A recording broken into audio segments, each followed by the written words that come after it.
Yeah, he has. There's a lot of scenes from that show in Mexico City, so you'll get to see how it looked. It was a real treat for us, that show, and we're really looking forward to coming back and playing again in Mexico. It was the first time we were there, and it was such an amazing experience for us. It's a little more puzzling. So may we start.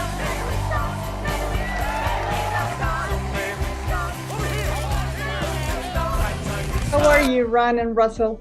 Good. How you doing?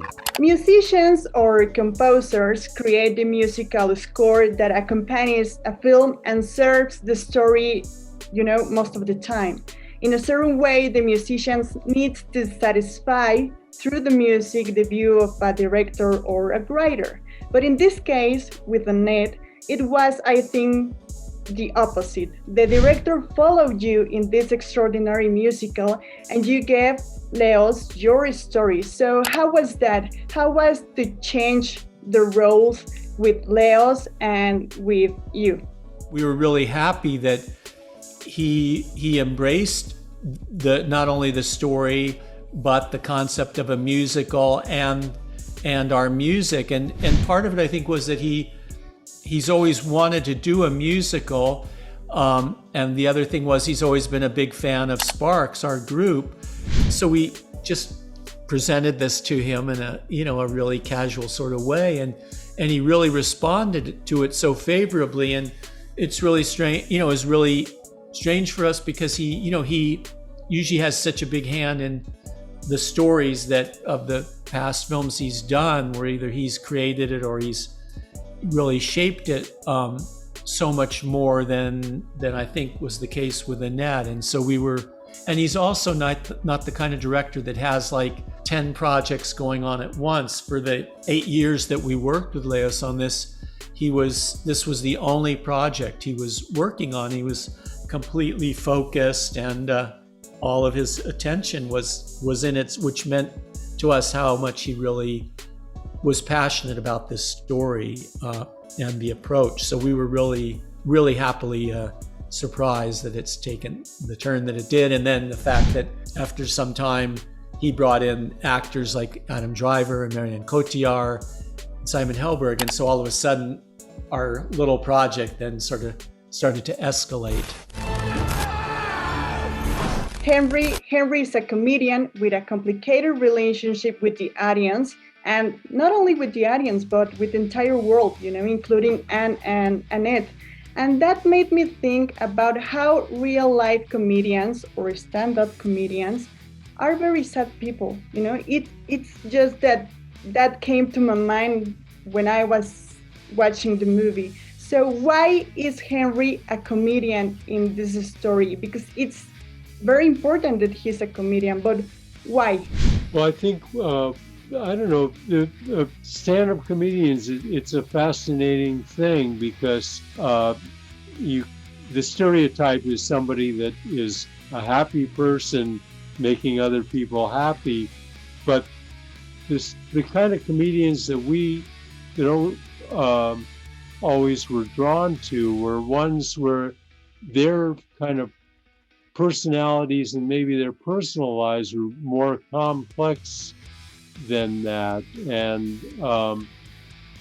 people like Richard Pryor and Andy Kaufman and where it isn't always like that, where there is some kind of almost performance art as a part of their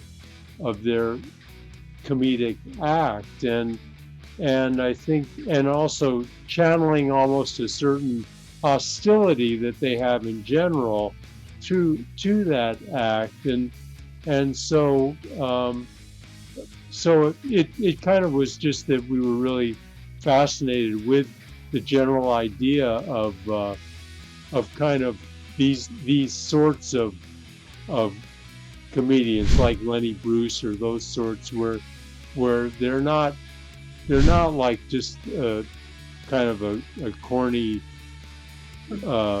person on stage trying to make people laugh, where there's like a whole other layer of kind of psychology that's coming through in what they're doing, and you kind of sometimes can't decide how much of it is really that person and how much is an act. It's a little more puzzling. So may we start. In the first interaction between Henry and the audience, they ask him why he became a comedian, and his answer is fascinating because in a certain way, it opens a debate about the political correctness of the truth. He said something like, I'm a comedian because it's the only way to tell the truth without being killed or something like that. But I would like to know, why did you become musicians? And do you think music is a way to tell the truth, but in a more polite way, more politely maybe? Yeah, we think that we have, some ability now to, with what we're doing, and we've been doing it for so long, to be able to just convey a sensibility to a lot of people and a really specific world that we've created through our music, and we think that that's something really, really special, and we're really proud of it because it's a hard thing to have created your own universe and to have had a long enough career where you have that much material that kind of you can look back and see, well, this is all of a piece in a certain sort of way. And so we think that you can, whether you can change the world or any of that kind of stuff, it's you don't know, but you just hope that what you're doing is provocative in that it gets people to think in a general way, because we're kind of not political in a traditional way with our music, and we don't have necessarily like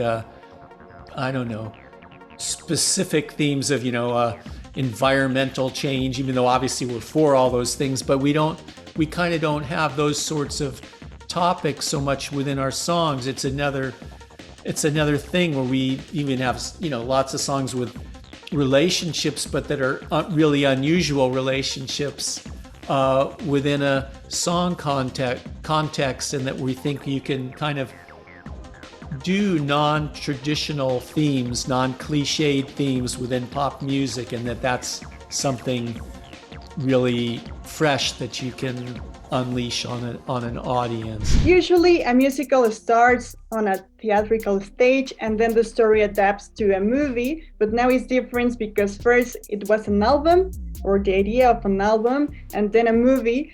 So have you ever thought about the possibility of Annette as a musical in Broadway or something like that? That I think that will be great, a great experience. We'd really like to explore that and do it in some kind of way and adapt it to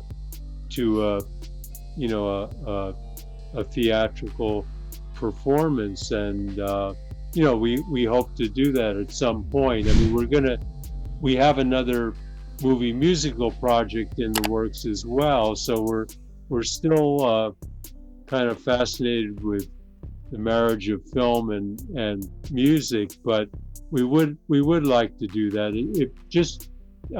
Partly because we've never really done that before, and we're interested in kind of doing things that are ways where we feel a little uncomfortable when we're entering a situation, and so we would like to explore that.